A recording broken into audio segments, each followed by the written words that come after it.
Hey, it's Medium Jenny Lee. I'm here with the next Raw discussion video. This is session 39, which will make this video number 40. How did we get here? I feel like talking heads. How did I get here? Let's get started. Okay. The instrument was wondering if her fragile feeling was the result of the chemical ingestion about 6 weeks ago. So remember, someone from the Orion group gave her some bad LSD and it screwed her up for about 6 weeks. Ross says this is correct. This instrument is now undergoing the most intensive period of physical complex debilitation distortion due to the doubling effects of the 2 ingestions. Apparently she took the stuff twice. Oh, Carla. The instrument may expect this extremity to proceed for a period of 15 to 20 of your diurnal cycles. In other words, days. Raw, could you just say days, for crying out loud?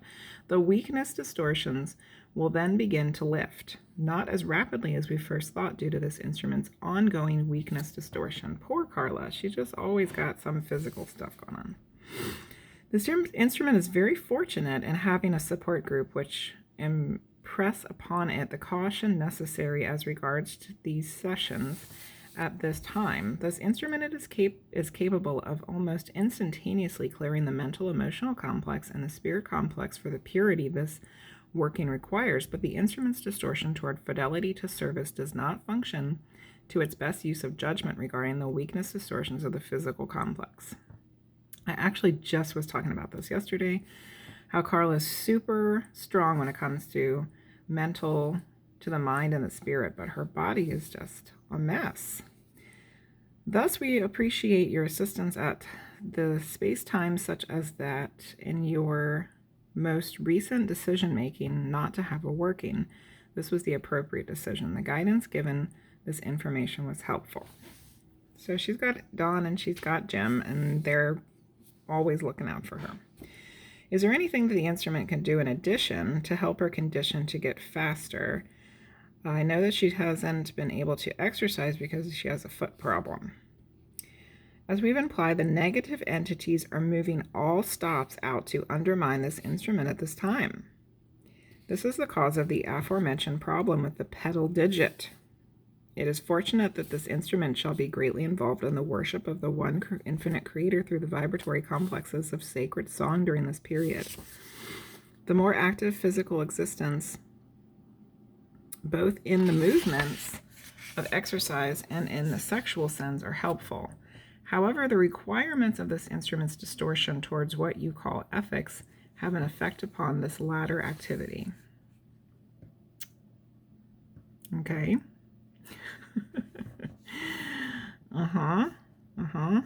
Yeah, ethics usually get in the way of that. It is fortunate that this instrument has the opportunities for loving social intercourse, which are of some substantial benefit. Basically, in your third density continuum, this is a matter of time. Okay. So these Orion group a-holes.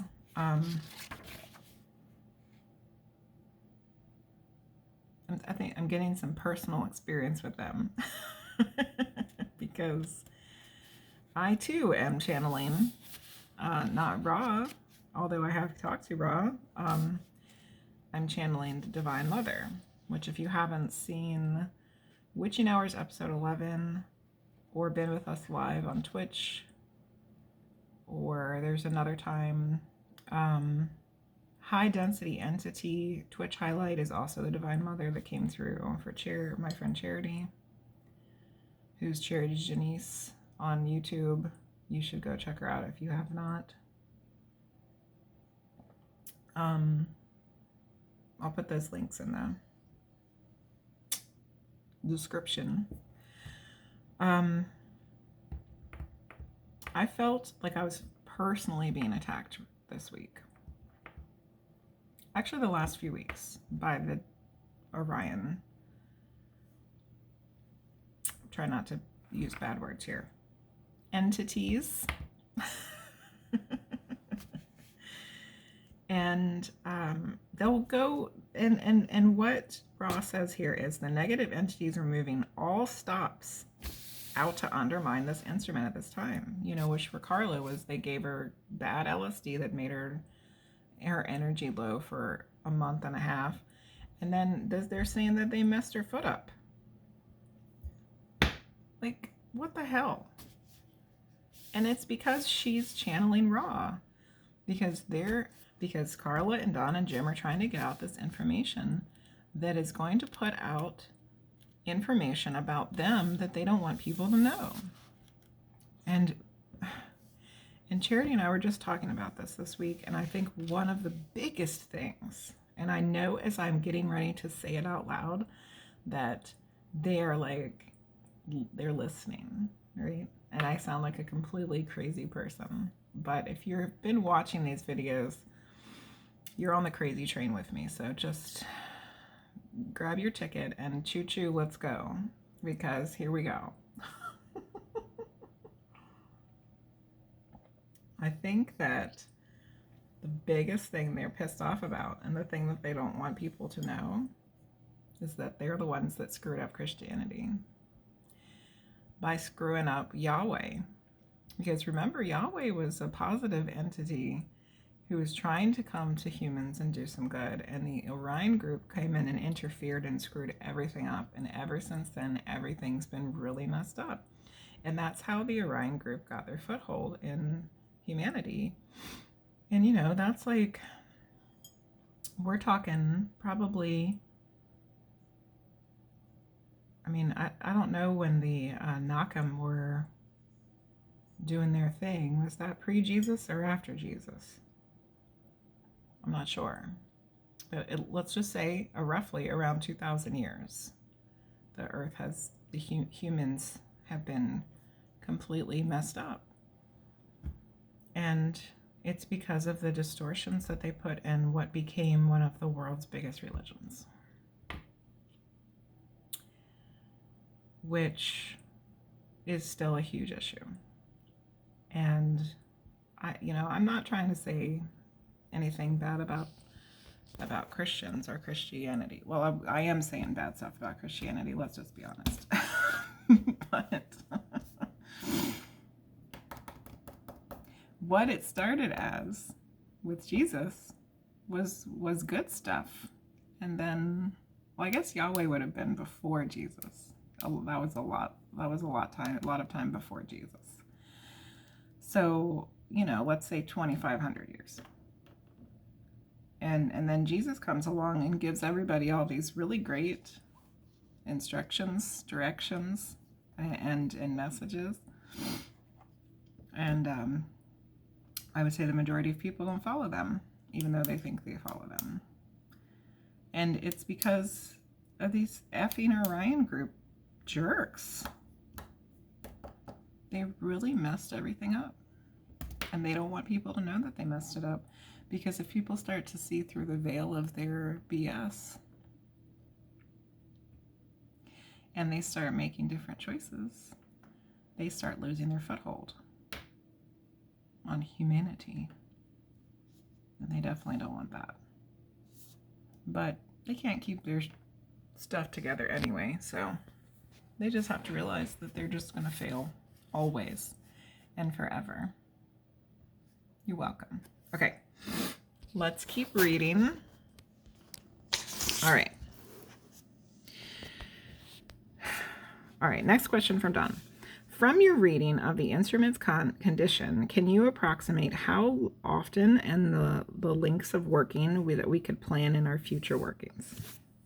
So by looking at Carla, how long should we be working and how often? This query borders upon infringement. Yeah, because it's free will. Duh, Don. The information given sets up fairly followable guidelines. However, we are aware that not only can each of you not read this instrument's aura and so see conditions of the physical complex, but there are also the instrument itself has considerable difficulty penetrating the precise distortion condition of its physical complex due to its constant dependence upon its will to serve. So Carla's will to serve others is so strong that she's really willing to sacrifice her own physical body. which is not necessary. Therefore, we believe we are not infringing if we indicate that one working each alternate diurnal period in the matinal hours is most appropriate, with the possibility of a shorter working upon the free matinal period if deemed appropriate. This is not only during this period, but in general. So every other day, is that in the morning? I don't even know. And then a shorter time later. So they're saying they can pretty much do 2 sessions a day, but they have to do it every other day. All right, then Dawn says, I'm going to keep asking general questions, attempting to find a way into a line of questioning which will get us into an area of understanding non-transient functions which may be worked upon us and others to raise our consciousness. I notice that everything seems, or most of the basic things seem, to be divided into units which total 7. In looking at the transcript of Henry Puharich, which remember who he is. I am not a fan, because he's always pressuring Dawn for information. From the 9, I found a statement by the 9, which remember is the Council of 9, the Council of 9 from Saturn, where they said, if we get 7 times the electrical equivalent of the human body, then it would result in 7 of the mass of electricity. Could you explain this? Yes, please. What in the hell does that mean? To explain this is beyond the abilities of your language. We shall, however, make an attempt to address this concept. In the beginning of the creations set up by each logos, there are created the complete potentials, both electrical in the sense of the one you call Larson, which remember Larson was a scientist guy who had figured out some pretty clear-cut information about the scientific part of spirituality and metaphysical. This metaphysical electricity is as important in the understanding of this instrument as is the concept of electricity. So the metaphysical electricity is just as important as actual electricity. This concept deals with potentiated energy. The electron has been said to have no mass but only a field. Others claim a mass of infinitesimal measure. Both are correct. The true mass of the potentiated energy is the strength of the field. This is also true metaphysically. So an electron has a tiny little bit of mass, so, I guess, and also no mass because it's only a field. And the true mass of the potentiated energy is the strength of the field, also metaphysically. So electrically and metaphysically. However, in your present physical system of knowledge, it is useful to take the mass number of the electron in order to do work that you may find solutions to other questions about the physical universe. In such a way, you may conveniently consider each density as being to have a greater and greater spiritual mass. The mass increases significantly, but not greatly until the gateway density. In this density, the summing up, the looking backward, in short, all the useful functions of polarity have been used. Therefore, the metaphysical electrical nature of the individual grows greater and greater in spiritual mass, which is why they refer to it as densities, because mass has to do with density. We like to talk about it as a frequency, but really it's a density. For an analog, one may observe the work of one known as Albert, who posits the growing to infinity of mass as this mass approaches the speed of light. Thus, the 7th density being, the completed being, the creator who knows itself, accumulates mass and compacts into the one creator once again. So I've actually physically experienced this myself, because when I'm channeling the Divine Mother, my physical body feels way denser. Like I feel like I'm way thicker than I am, and that like everything is like thick. And even though it's like a metaphysical density, it can definitely feel physical. But if we're talking about electrons and electricity connected to the spiritual mass, really, is there any difference? You know, sort of, maybe, but not really. If light is a part of the if light is the building block of all things, then no. Because light has all that stuff in it, right? Doesn't it? Now I feel like I need to look this up. Wouldn't light have electrons and whatnot? Let's Google it. Just because I need to know now. Does light have mass? It's the very first one. Light has no mass, so it is also has no energy, according to Einstein. But how can sunlight warm the earth without energy? Well, we just went down a rabbit hole of craziness. Does light have electrons? Light is definitely not a molecule. It has no rest mass, no protons, no neutrons, and no electrons.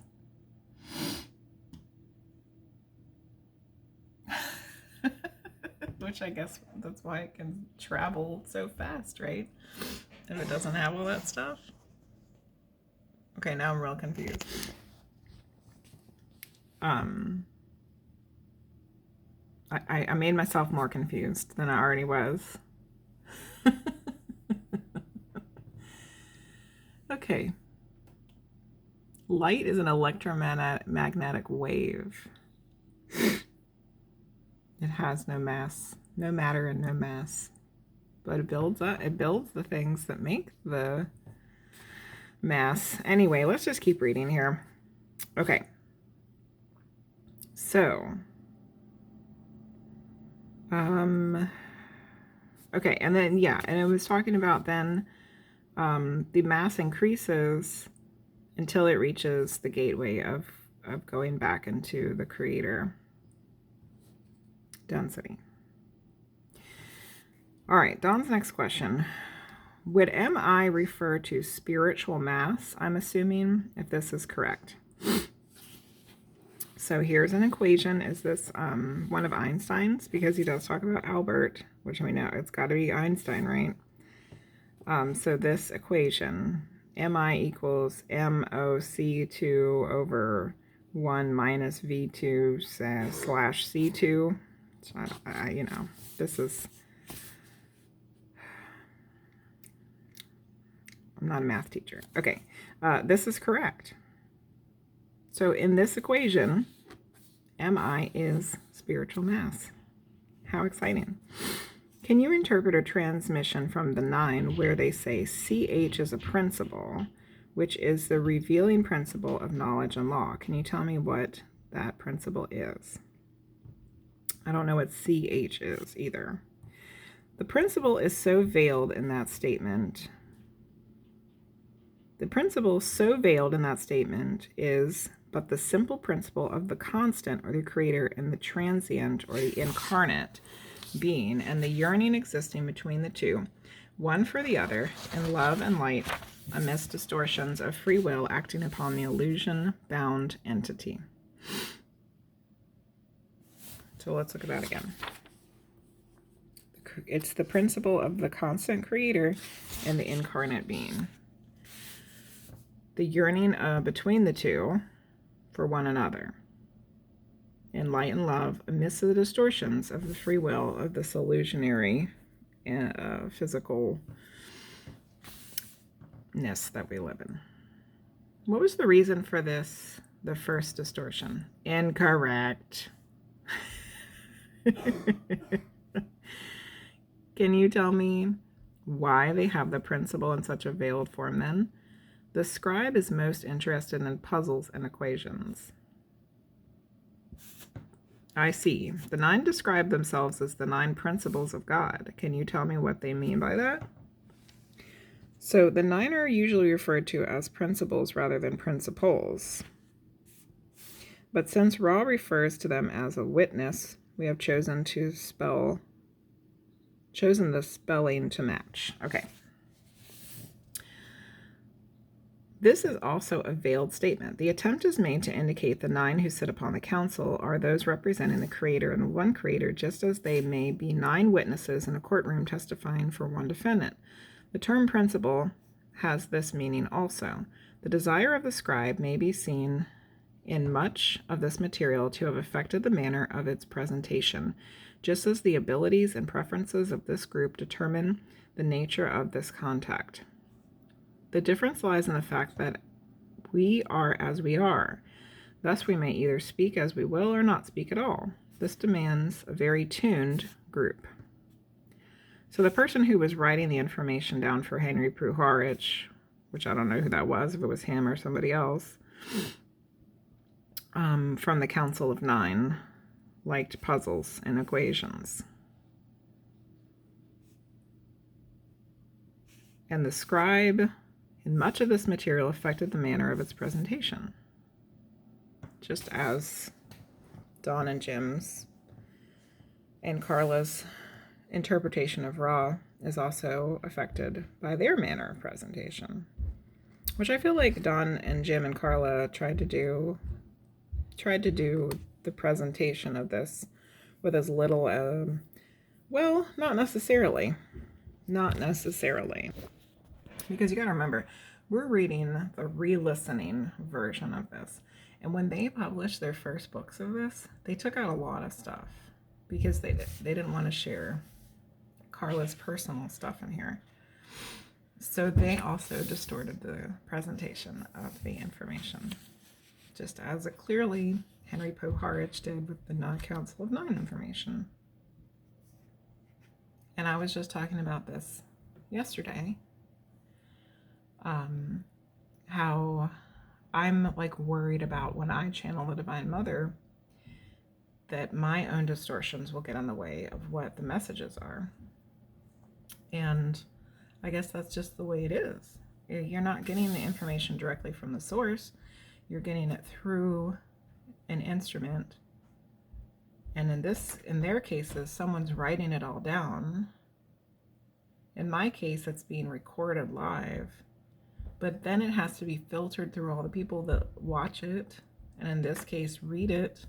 And they have their own distortions. So it just continuously gets distorted. And therefore, I guess I shouldn't worry too much. I can just do my best. Because even for Carla, Don, and Jim, it's getting distorted.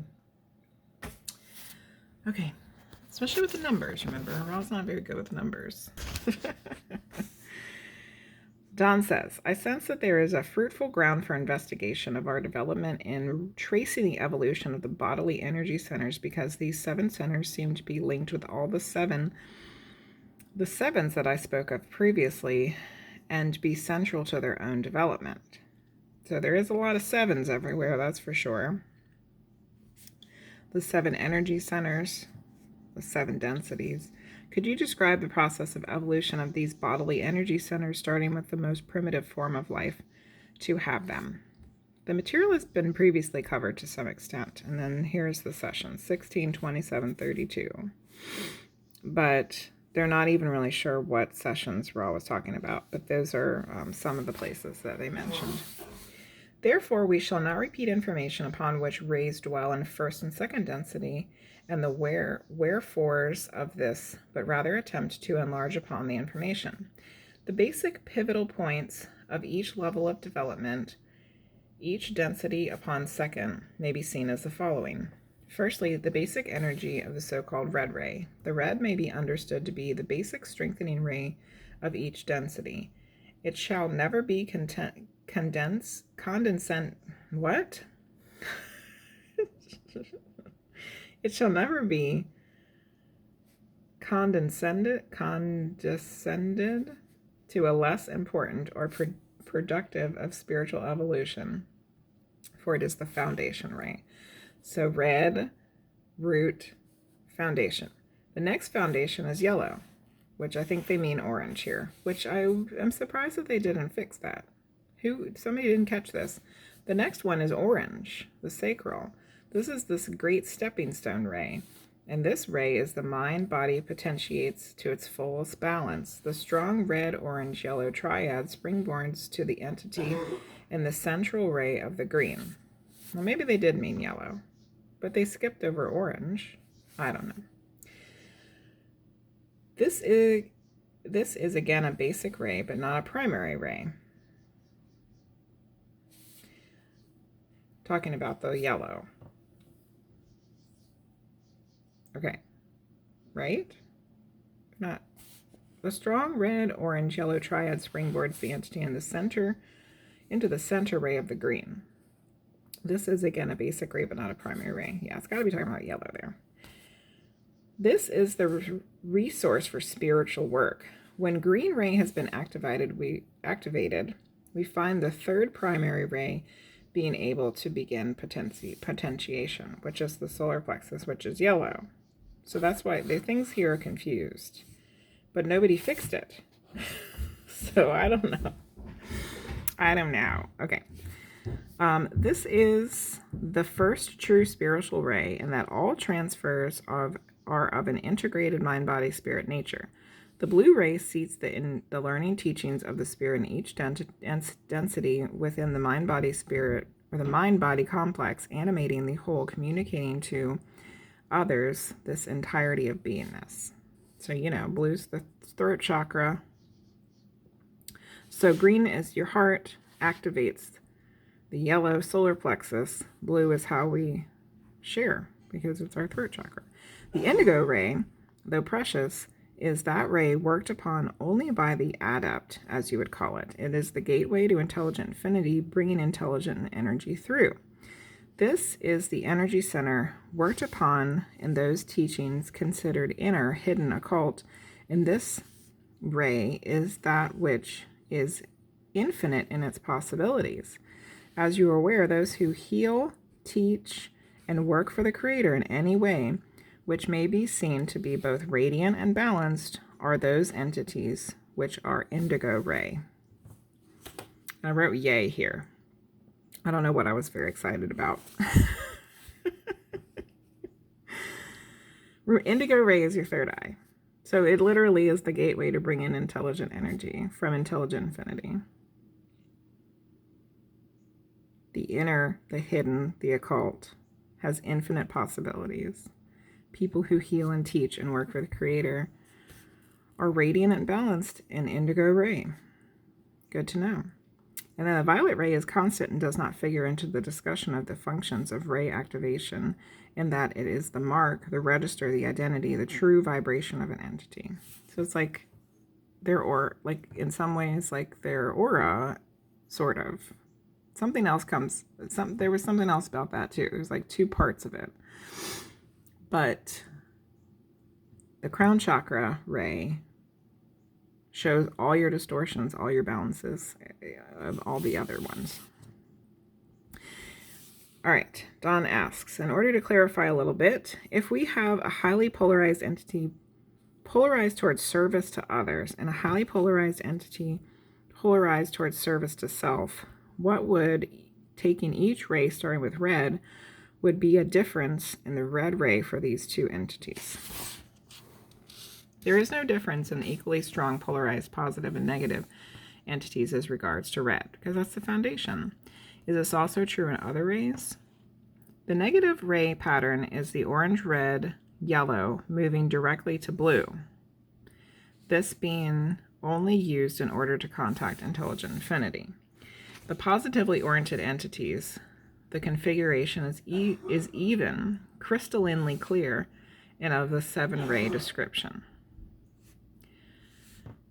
So negative skips over green. It's red, yellow, orange, and then they use blue to communicate. Positive, it becomes clear because all the 7 rays are put together to make the white. But there's a footnote here. So in 47.4, Ra says, that the negative pattern moves from red, orange, yellow directly to indigo. Presumably, then, Ra made a mistake in this response when they said blue. Oh, okay. See 32, 2, 34, 16, 38, 14, 47, 3, 4 for other statements indicating that the blue ray is not used by the negative polarizing entity to contact intelligent infinity. That makes sense.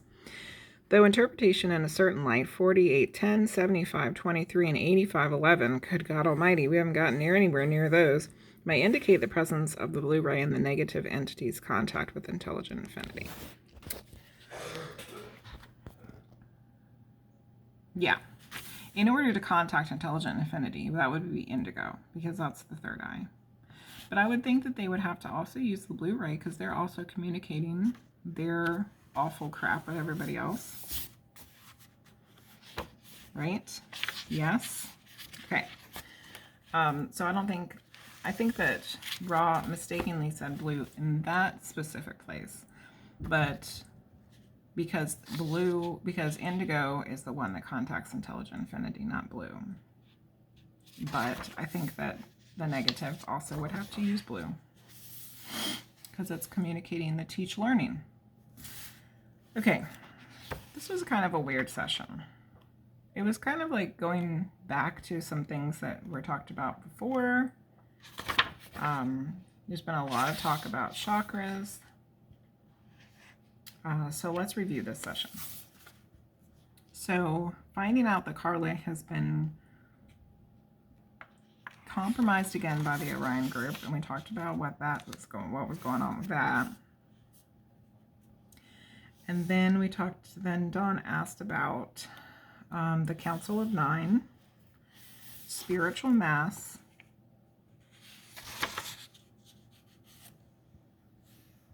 and what else? Distortions and channeling, presentation of information, which was really the distortion there. And then we went back to chakras. So a real hodgepodge of stuff this time. But nevertheless, always interesting information. So if you enjoyed this video, please give it a like. Subscribe if you haven't already. There are 39 other videos before this one, and clearly we are not anywhere near being done. So we are getting close to finishing the first book, though. I just am not sure when I will purchase and read and discuss the second book, but let's not worry about that right now. If you're interested in checking out Charity Denise, please go to the link to her YouTube. I'm going to put that in the discussion note in the comments below, and also going to put links in for the Witching Hours episode where we channel the Divine Mother.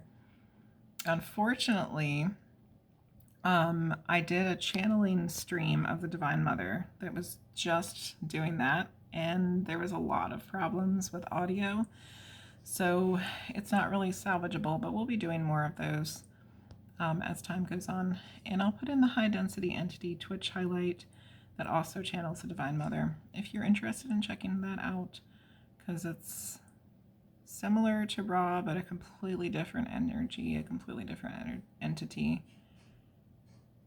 and but very much connected to the same stuff. Learning about the same stuff. So thanks for watching, and I'll see you guys later. Bye.